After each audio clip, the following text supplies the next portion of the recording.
Last week we talked about a needs assessment. This week we're going to refine that and turn it into a plan.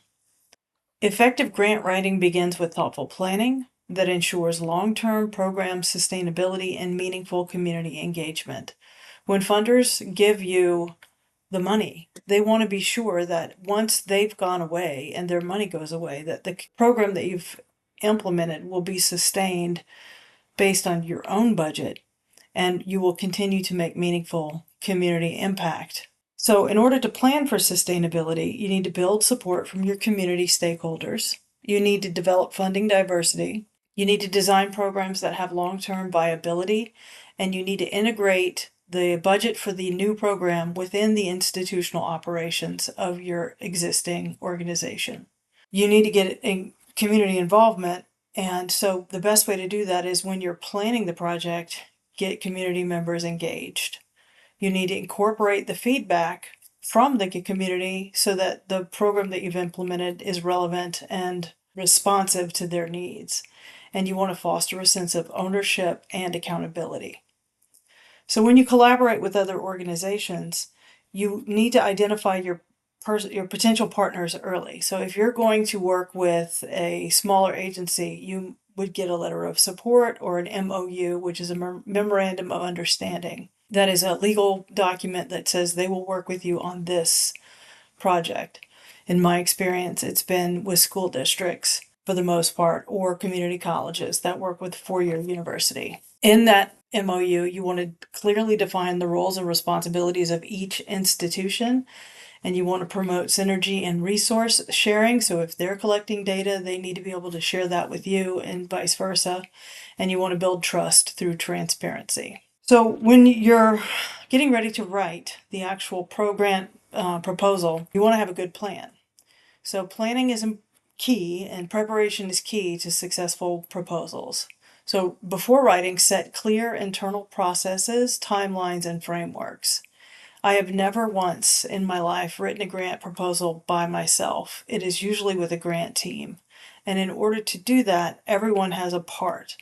And because there are so many different people and so many different voices and writing skill levels, etc., you need to give yourself ample time to edit and give feedback. So planning it out is critical.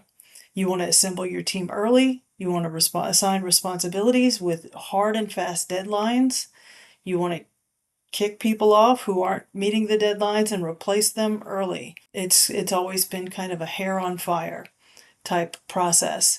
And you're going to do that with your project group members this semester because I want you to experience what it's like to get other people to meet your deadlines, because it's not always easy. And when you do that, you typically assign somebody who's kind of in charge. That's usually the principal investigator, the person whose name is going to go first on this grant.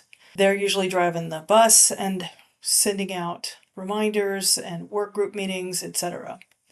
When you get the RFP, you want to use, it says it here, use their headers as your headers, word for word. These are usually in their group rubric for grading. So if they give you a list of things they want you to address, use the headings exactly like they've said it.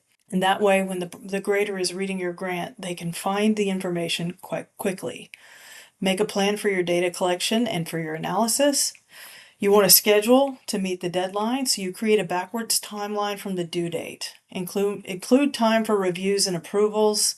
Office of Sponsored Programs requires all of it in advance. It differs from institution to institution, but anticipate delays and build in buffer time. Once you've completed the draft, you're going to want to get reviews with team input. So collate the grant proposal and send it out to everyone to review.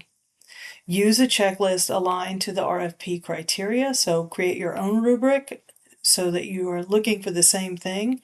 Edit for clarity, consistency, persuasiveness, and I would add voice. Frameworks for writing. So there's different things that different funding agencies ask for. Logic models, theory of change, SMART objectives.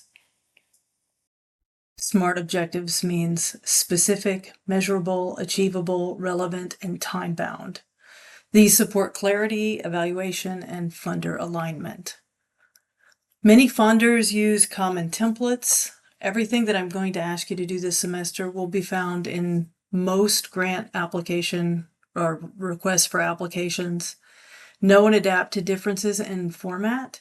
You can reuse your content when appropriate, but definitely customize. Everyone hates copy and paste. And when you read it as a grant evaluator, you can tell when things have been copied and pasted. So do it with caution, but you certainly can. Careful planning sets the foundation for successful grant writing. Engage stakeholders, build sustainable programs, and prepare thoroughly before and during your writing.